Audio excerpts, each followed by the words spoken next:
Pemirsa, aksi arogan pejabat daerah kembali terjadi.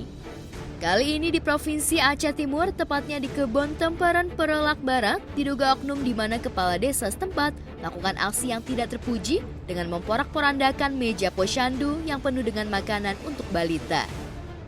Menurut akun Warung Jurnalis yang mengunggah video viral itu, oknum kepala desa arogan tersulut emosinya ketika ibu-ibu kader posyandu menagih gaji mereka yang diduga tidak dibayar selama beberapa bulan.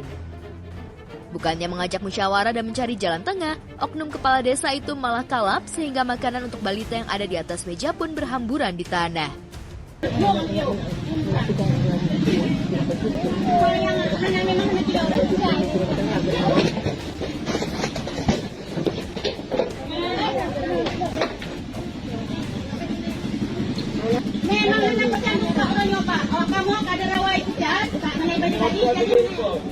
Wow, Pak Kadesnya seperti ini ya, seperti kumpul-kumpul apa loh Cina. Jangan-jangan Pak Kadesnya dulu mantan preman kampung ya.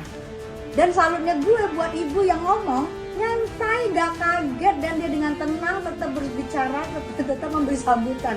Salut sih gue, jadi ada yang miris di sini sama ada yang salut juga gue.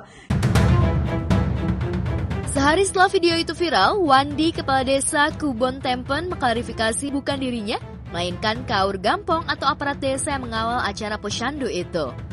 Wandi langsung menindak aparat desa yang mencemarkan nama baiknya itu, lantas melakukan mediasi dengan ibu-ibu kader posyandu hingga terjadi perdamaian.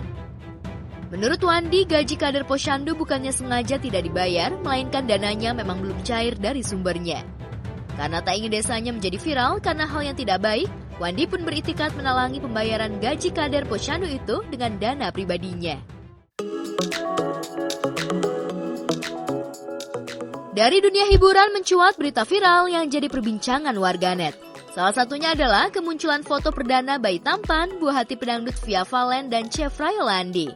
Banyak netizen yang dibuat gemas oleh bayi yang diberi nama Muhammad Raiden Agam Radia Al-Arifin yang lahir di tanggal dan jam yang cantik karena lahir pukul 7:17 waktu Indonesia Barat pada tanggal 7 bulan 7 tahun 2024. Di Instagramnya, Fia mengurai makna nama panjang sang bayi yang artinya Muhammad pemimpin yang kuat dan bijaksana. Namun yang menarik, meski jagoan kecilnya baru berusia 1 bulan, Fia sudah membuatkan akun Instagram dengan nama Agam Radia. Akun Agam Radia baru memiliki 3 postingan, yaitu foto Agam dan foto mama papanya, Fia Valen dan Chef Rayolandi.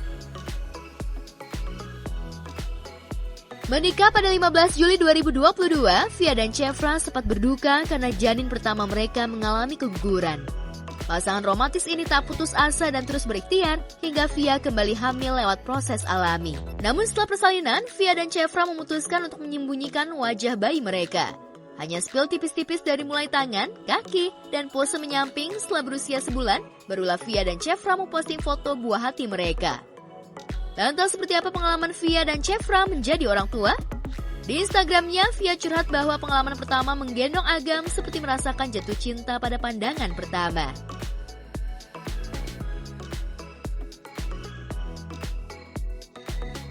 Suka duka mengurus bayi yang baru lahir juga tengah dirindukan oleh pasangan Zaskia Sungkar dan Irwansyah. Setelah Ukasya, anak pertama yang didapat lewat program bayi tabung setelah 10 tahun menunggu, sudah berusia 3 tahun, Zaskia dan Irwan pun langsung menjalani program bayi tabung anak kedua. Tapi benarkah Zaskia sudah menjalani proses transfer embrio?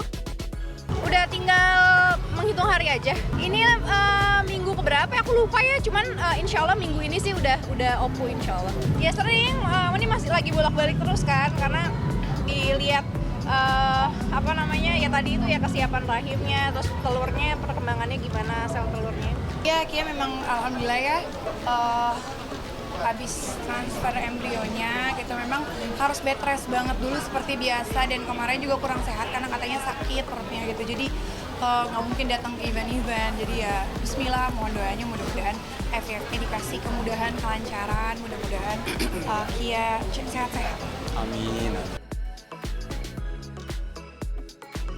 Saat ini, Zaskia harus bed rest karena proses berkembangnya embrio bergantung pada minggu pertama hingga ketiga sejak embrio ditanam di rahim Zaskia. Lalu benarkah sebelum melakukan transfer embrio, Zaskia berhenti melakukan olahraga ekstrim berkuda seperti yang dilakukannya bulan Juli lalu? Yang terberatnya nggak bisa naik kuda dulu. Ini lagi nggak dibolehin berkuda sampai nanti Oppo ini, which is beberapa hari lagi sih. Terus berat badan naik ya, karena suntikan hormon kan, jadi nafsu makannya juga lagi masya Allah banget. Ini lagi naik banget berat badannya, cuman ya udah resiko ya, dijalanin aja. Mas yang cerita kan tiap pagi harus telepon di jam yang sama. Kalau aku hilang pasti kayaknya tuh WhatsApp gitu. Dek lu hilang parah gitu. Jadi nggak bisa, pasti tiap hari pasti harus telepon gitu. Jadi ya alhamdulillah selalu tahu kabarnya seperti apa. Amin, mau banget. Tapi kalau aku kan ya susah kan dapetnya, maksudnya jadi ya nggak pernah milih cewek atau cowok, dikasih sama Allah aja udah alhamdulillah banget.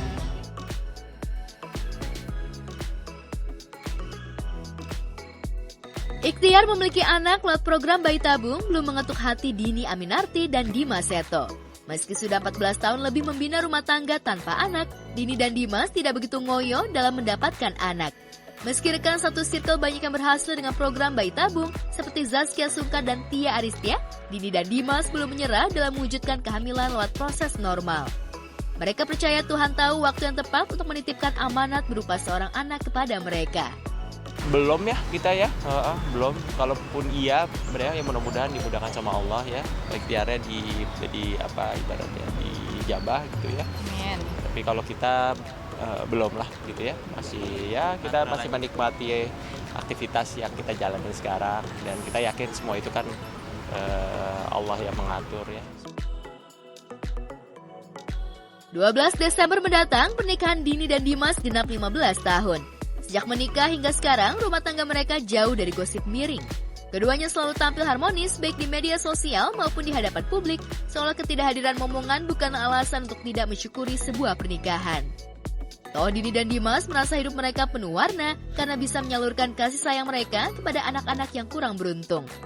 Saat ini, Dini dan Dimas memiliki 45 anak asuh yang insya Allah akan mereka didik hingga tumbuh menjadi pribadi yang mandiri. Insya Allah kita berusaha untuk juga berhusnuzon ya, dan berusaha juga untuk selalu ridho apa yang memang Allah tetapkan. Itu aja kita sebagai umatnya. Udah itu jawabannya.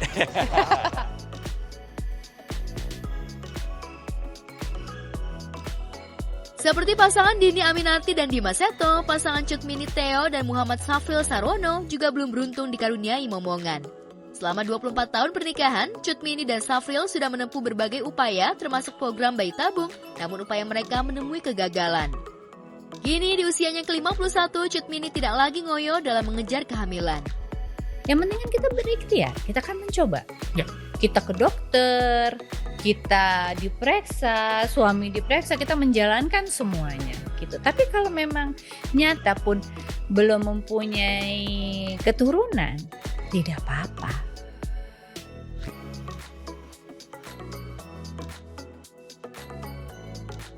Dalam podcast terakhirnya, Cut Mini mengungkapkan perjuangan panjangnya dalam memperoleh keturunan. Setelah semua ikhtiar dilakukan, karena akhirnya Cut Mini dan Safril pasrah, andai Tuhan memang belum mempercayakan mereka menjadi orang tua kandung. Meski begitu, Cut Mini tidak merasa kesepian karena ia punya banyak ponakan, termasuk ponakan kesayangan dari kakaknya Cut Rizky dan Andre Hehanusa. Apa yang dia kasih buat aku itu adalah yang terbaik. Karena aku tidak meminta aja, Allah selalu memberi. Aku masih sholatnya nggak 5 kali pun, Allah masih kasih aku banyak rezeki gitu. Aku syukuri apa yang ada. Aku nikmati, aku hargai semua proses yang ada. Yang penting kita tidak menyakiti satu sama lain dan kita tidak menyakiti anak orang lain. Malahan kita menyayangi anak-anak yang ada di sekitar kita.